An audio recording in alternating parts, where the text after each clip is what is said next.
Welcome my YouTube channel Kanhaiya classes. जी हाँ, इस वीडियो में हम आपको बताएंगे कि लघु बीजाणु जनन किसे कहते हैं और इससे चार परागकणों का निर्माण कैसे होता है। इस पूरी प्रोसेस को हम आपको इसमें चित्र के माध्यम से समझाएंगे। तो सबसे पहले हम आपको बताते हैं कि लघु बीजाणु जनन किसे कहते हैं। तो इसमें सबसे पहले हेडिंग डालेंगे लघु बीजाणु जनन। इसमें लिखेंगे पुष्प के नर भाग पुंकेसर के परागकोश की लघु बीजाणुधानी की बीजाणुजनन ऊतक की पराग मात्र कोशिका के अर्धसूत्री विभाजन द्वारा चार लघु बीजाणु के निर्माण की क्रिया को लघु बीजाणु जनन कहते हैं। यानी कि जो पुष्प होता है, पुष्प का नर भाग होता है पुंकेसर। पुंकेसर जो है ये पुष्प का नर भाग होता है। फिर परागकोश, परागकोश में लघु बीजाणुधानी होती है और लघु बीजाणुधानी में बीजाणु जनन ऊतक पाया जाता है। और इसमें पराग मात्र कोशिका का जब अर्धसूत्री विभाजन होता है तब चार लघु बीजाणु का निर्माण होता है। इस क्रिया को लघु बीजाणु जनन कहते हैं। तो किस प्रकार चार पराग कणों का निर्माण होता है हम आपको चित्र के माध्यम से समझाते हैं। तो ये है पुंकेसर। क्या है पुंकेसर? ये ऊपर वाला भाग है परागकोश।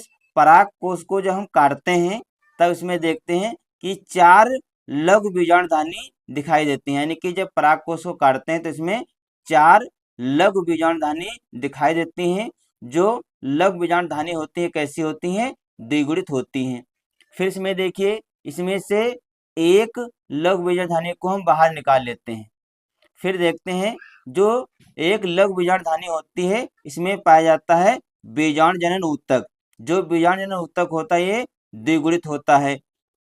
और बीजाणु जनन ऊतक में एक कोशिका पाई जाती है अधो स्त्री कोशिका। जो अधो स्त्री कोशिका पाई जाती है ये द्विगुणित होती है। जब अधो स्त्री कोशिका विकसित होती है यानी कि वृद्धि करती है तब ये बदल जाती है प्रपुष्प कोशिका में। और जो प्रपुष्प कोशिका होती है ये भी द्विगुणित होती है। जब प्रपुष्प कोशिका का समसूत्री विभाजन होता है तब यह दो भागों में बढ़ जाती है, प्राथमिक भित्तीय कोशिका और प्राथमिक पुंज बीजाणु जनन कोशिका। अब हम आपको बताते हैं कि जो प्राथमिक भित्तीय कोशिका है इसके विषय में आपको बताते हैं। तो जो प्राथमिक भित्तीय कोशिका है इसमें चार परतें पाई जाती हैं। जो प्राथमिक भित्तीय कोशिका इसमें चार परतें पाई जाती हैं, बाह्य परत, अंतःस्थितियम परत, मध्य परत और टेपिटम। यानी कि जो प्राथमिक भित्तीय कोशिका होती है इसमें चार परतें पाई जाती हैं, बाह्य परत, अंतःस्थितियम परत, मध्य परत और टेपिटम। इनका कार्य क्या होता है? जो बाह्य परत और अंतःस्थितियम परत होती है जो इसके अंदर पराग कणों का निर्माण होता है, यानी कि जिन पराग कणों का निर्माण होता है उन्हें सुरक्षा प्रदान करते हैं। और जो मध्य परत होती है इसका कार्य होता है सुरक्षा के साथ साथ आर्द्रता भी प्रदान करना। और जो टेपिटम होता है सबसे आंतरिक परत, ये क्या करती है? जो परागकण इनको पोषण प्रदान करते हैं। ये है प्राथमिक भित्तीय कोशिका। जो प्राथमिक भित्तीय कोशिका है ये आगे चल के चार परतें इसकी बन जाती हैं, बाह्य परत, अंतःस्थितियम परत, मध्य परत और टेपिटम। बाह्य परत और अंतःस्थितियम परत का कार्य होता है परागकणों को सुरक्षा प्रदान करना। और जो मध्य परत होती है सुरक्षा के साथ साथ जो परागकण होते हैं उनको आर्द्रता उनकी यानी कि नमी को बनाए रखते हैं। और जो टेपिटम होता है क्या करता है? जो परागकण उनको पोषण प्रदान करता है। फिर जो प्राथमिक पुंज बीजाणु जनन कोशिका होती है, जो प्राथमिक पुंज बीजाणु जनन कोशिका होती है जब इसका समसूत्री विभाजन होता है तब पराग मात्र कोशिका का निर्माण होता है। यानी कि जो प्राथमिक पुंज बीजाणु जनन ऊतक होता है जब इसका समसूत्री विभाजन होता है तब पराग मात्र कोशिका का निर्माण होता है। और जब पराग मात्र कोशिका का अर्धसूत्री विभाजन होता है तब चार परागकणों का निर्माण होता है। इस प्रकार जो परागकण है चार परागकणों का निर्माण होता है। तो आप ध्यान से देखिए, जब एक परागकोश को काटते हैं तो उसमें चार लघु बीजाणुधानी होती हैं और एक जो लघु बीजाणु धानी होती है उससे 4 परागकणों का निर्माण होता है। तो इसमें देखिए 1 2 3 4 लघु बीजाणु धानी है। तो इससे आप समझिए कि 4 चक्कु 16 यानी कि 16 परागकणों का निर्माण होगा। तो हमने चित्र के माध्यम से जो लघु बीजाणु जनन की पूरी प्रोसेस है हमने आपको चित्र के माध्यम से समझाया है। अब हम आपको बताएंगे कि आप किस प्रकार से परीक्षा में जाकर लिखेंगे।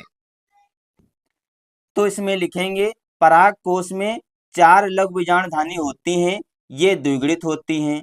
इसमें बीजाणु जनन ऊतक पाया जाता है, ये भी द्विगुणित होता है। इसमें एक अधोस्तरीय कोशिका पाई जाती है, यह विकसित होकर परपसु कोशिका में बदल जाती है। जब परपसु कोशिका का समसूत्री विभाजन होता है तब यह 2 भागों में बट जाती है। नंबर 1 प्राथमिक भित्तीय कोशिका, नंबर 2 प्राथमिक पुंज बीजाणु जनन कोशिका। अब हम डालेंगे प्राथमिक भित्तीय कोशिका। इसमें लिखेंगे प्राथमिक भित्तीय कोशिका में 4 परतें पाई जाती हैं, बाह्य परत, अंतःस्थितियम परत, मध्य परत, टैपिटम।